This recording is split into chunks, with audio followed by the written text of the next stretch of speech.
जय श्री कृष्णा। राधे राधे जी। आप सबका आपके अपने चैनल सुनीता भक्ति में हार्दिक स्वागत है। भगवान श्री हरि आपकी समस्त मनोकामनाएं पूर्ण करे। दोस्तों, आज है 20 फरवरी 2026 और दिन है शुक्रवार का। तो आइए भगवान श्री कृष्ण का ध्यान करते हुए आगे की कथा को प्रारंभ करते हैं। उसके बाद सखिया नंदा गाय से बोली कि हे नंदे, तुम संपूर्ण देवताओं और दैत्यों के द्वारा नमस्कार करने योग्य हो, क्योंकि तुम परम सत्य का आश्रय लेकर अपने प्राणों का भी त्याग कर रही हो, और जिनका त्याग बड़ा ही कठिन है। हे कल्याणी, इस विषय में हम लोग क्या कह सकती हैं? तुम तो धर्म का बीड़ा उठा रही हो। इस सत्य के प्रभाव से त्रिभुवन में कोई भी वस्तु दुर्लभ नहीं है, और इस महान त्याग से हम लोग यही समझती हैं कि तुम्हारा अपने पुत्र के साथ वियोग नहीं होगा। जिस नारी का चित्त कल्याण मार्ग में लगा हुआ है, उस पर कभी आपत्तियां नहीं आती।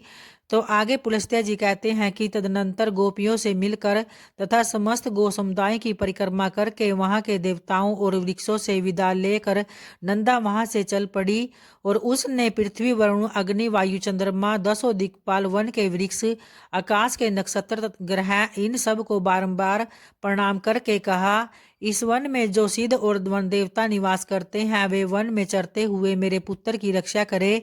तो इस प्रकार पुत्र के स्नेह वश बहुत सी बातें कहकर नंदा वहां से प्रस्थित हुई और उस स्थान पर पहुंची जहां वह तीखी दाढ़ों और भयंकर आकृति वाला मांस विभाग मुंह बाए बैठा था। उसके पहुंचने के साथ ही उसका बछड़ा भी अपनी पूंछ ऊपर को उठाए अत्यंत वेग से दौड़ता हुआ वहां आ गया और अपनी माता और व्याघ्र दोनों के आगे खड़ा हो गया।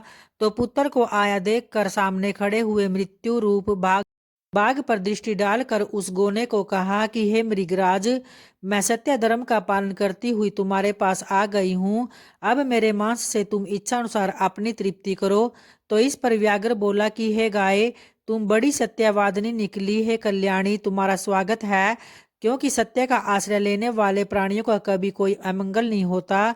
तुमने लौटने के लिए जो पहले सत्यापूर्वक शपथ की थी, उसे सुनकर मुझे बड़ा कौतूहल हुआ, क्योंकि यह जाकर भी कैसे लौट आएगी। तुम्हारे सत्य की परीक्षा के लिए ही मैंने पुनः तुम्हें भेज दिया था, अन्यथा मेरे पास आकर तुम जीती जागती कैसे लौट सकती हो। मेरा वह बड़ा कौतूहल पूरा हुआ। मैं तुम्हारे भीतर यह सत्य खोज रहा था, वह मुझे मिल गया। इस सत्य के प्रभाव से मैंने तुम्हें छोड़ दिया। आज से तुम मेरी बहन हुई और यह तुम्हारा पुत्र मेरा भांजा हो गया है। सुबह तुमने अपने आचरण से मुझ महान पापी को यह उपदेश दिया है कि सत्य पर ही संपूर्ण लोक प्रतिष्ठित है और सत्य के ही आधार पर धर्म टिका हुआ है। हे कल्याणी, तृण और लताओं सहित भूमि के वे प्रदेश धन्य हैं जहाँ तुम निवास करती हो, और जो तुम्हारा दूध पीते हैं वे धन्य हैं। कृतार्थ है, उन्होंने ही पुण्य किया है और उन्होंने ही जन्म का फल पाया है। देवताओं ने मेरे सामने यह आदर्श रखा है कि गो में ऐसा सत्य, यह देखकर अब मुझे अपने जीवन से अरुचि हो गई है। अब मैं वह कर्म करूंगा जिसके द्वारा पाप से छुटकारा पा जाऊं। अब तक मैंने हजारों जीवों को मारा और खाया। मैं महान पापी, दुराचारी, निर्दयी और हत्यारा हूँ। पता नहीं ऐसा दारुण कर्म करके मुझे किन लोकों में जाना पड़ेगा। हे बहिन, इस समय मुझे अपने पापों से शुद्ध होने के लिए जैसी तपस्या करनी चाहिए उसे संक्षेप में बताओ, क्योंकि अब विस्तार पूर्वक सुनने का समय नहीं है।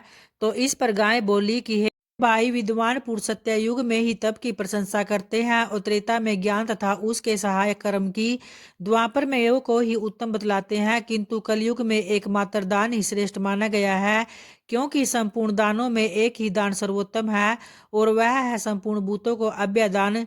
इससे बढ़कर दूसरा कोई दान नहीं है। जो समस्त चराचर प्राणियों को अभय दान देता है, वह सब प्रकार के व्यय से मुक्त होकर पर ब्रह्मा को प्राप्त होता है, और अहिंसा के समान कोई दान नहीं है, न ही कोई तपस्या। जैसे हाथी के पद चिन्ह में अन्य सभी प्राणियों के पद चिन्ह समा जाते हैं, तो उसी प्रकार अहिंसा के द्वारा सभी धर्म प्राप्त हो जाते हैं। और योग यही एक ऐसा वृक्ष है जिसकी छाया तीनों तापों का विनाश करने वाली है। धर्म और ज्ञान उस वृक्ष के फूल हैं। स्वर्ग तथा मोक्ष उसके फल हैं जो आध्यात्मिक, आदि दैविक और आदि भौतिक इन तीनों प्रकार के दुखों से संतप्त हैं। वे इस योग वृक्ष की छाया का आश्रय लेते हैं और जहां जाने से उन्हें उत्तम शांति प्राप्त होती है और जिससे फिर कभी दुखों के द्वारा वे बाधित नहीं होते। यही परम कल्याण का साधन है जिसे मैंने संक्षेप में बतलाया है। तुम्हें ये सभी बातें ज्ञात हैं, केवल मुझसे पूछ रहे हो। तो इस पर व्याघ्र कहता है कि पूर्व काल में एक राजा था, किंतु उस एक मृगी के शाप से मुझे बाघ का शरीर धारण करना पड़ा। तब से निरंतर प्राणियों का वध करते रहने के कारण मुझे सारी बातें मैं भूल गया। इस समय तुम्हारे संपर्क और उपदेश से फिर उनका स्मरण हो पाया है, तो तुम भी अपने इस सत्य के प्रभाव से उत्तम गति को प्राप्त होगी। अब मैं तुमसे एक प्रश्न और पूछता हूँ। मेरे सौभाग्य से तुमने आकर मुझे धर्म का स्वरूप बताया जो सत्पुरुषों के मार्ग में प्रतिष्ठित है। हे कल्याणी, तुम्हारा नाम क्या है? नंदा बोली, मेरे युद्ध में के स्वामी का नाम नंद है और उन्होंने ही मेरा नाम नंदा रख दिया।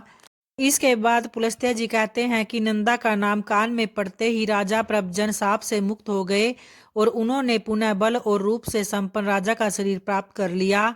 इसी समय सत्या भाषण करने वाली यशस्विनी नंदा का दर्शन करने के लिए साक्षात धर्म वहां पर आए और इस प्रकार बोले कि हे नंदे, मैं धर्म हूँ, तुम्हारी सत्यावाणी से आकृष्ट होकर यहाँ आया हूँ।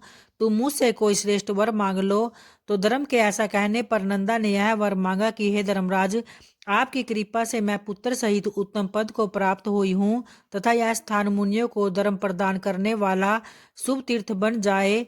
हे देवेश्वर, यह सरस्वती नदी आज से ही मेरे नाम से प्रसिद्ध हो, इसका नाम नंदा पड़ जाए। और आपने वर देने को कहा है, इसलिए मैंने यही वर मांगा है। देवी नंदा तत्काल ही सत्यवादिनी के उत्तम लोक में चली गई और राजा प्रभजन ने भी अपने पूर्वोपार्जित राज्य को पा लिया। नंदा सरस्वती के तट से स्वर्ग को गई थी तथा उसने धर्मराज से इस आशय का वरदान भी मांगा था और इसलिए विद्वानों ने वहां सरस्वती का नाम नंदा रख दिया। जो मनुष्य वहां आते समय सरस्वती के नाम का उच्चारण मात्र कर लेता है, वह जीवन भर सुख पाता है और मृत्यु के पश्चात देवता होता है। स्नान और जलपान करने से सरस्वती नदी मनुष्यों के लिए स्वर्ग की सीढ़ी बन जाती है। जो अष्टमी के दिन लोग एकाग्रचित होकर सरस्वती में स्नान करते हैं, वे मृत्यु के बाद स्वर्ग में पहुंचकर सुख भोगते हुए आनंदित होते हैं। सरस्वती नदी सदा ही स्त्रियों को सौभाग्य प्रदान करने वाली है। तृतीया को यदि उसका सेवन किया जाए तो वह विशेष सौभाग्यवादिनी होती है और इस दिन उसके दर्शन से ही मनुष्य को पाप राशियों से छुटकारा भी मिल जाता है। जो पुरुष उसके जल का स्पर्श करते हैं उन्हें भी मुनीश्वर समझना चाहिए। वहाँ चांदी दान करने से मनुष्य रूपवान होता है। ब्रह्मा की पुत्री यह सरस्वती नदी परम पावन और पुण्यशीला है। यही नंदा नाम से प्रसिद्ध है और फिर जब यह स्वच्छ जल से युक्त हो दक्षिण दिशा की ओर प्रवाहित होती है, तब विपुला या विशाला नाम धारण करती है और वहां से कुछ ही दूर आगे जाकर यह पुनः पश्चिम दिशा की ओर मुड़ती है। वहां से सरस्वती की धारा प्रकट देखी जाती है और उसी के तटों पर अत्यंत मनोहर तीर्थ और देव मंदिर है जो मुनियों सिद्ध पुरुषों द्वारा भली भांति सेवित होते हैं।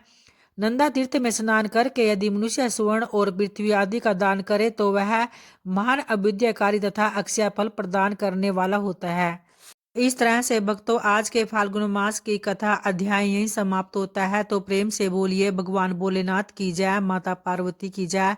और आइए अब माता तुलसी जी का ध्यान करते हुए तुलसी चालीसा पाठ का उच्चारण करते हैं। श्री तुलसी महारानी करु विनय सिर नाय, जो मम हो संकट विटे दीजे मात नसाय।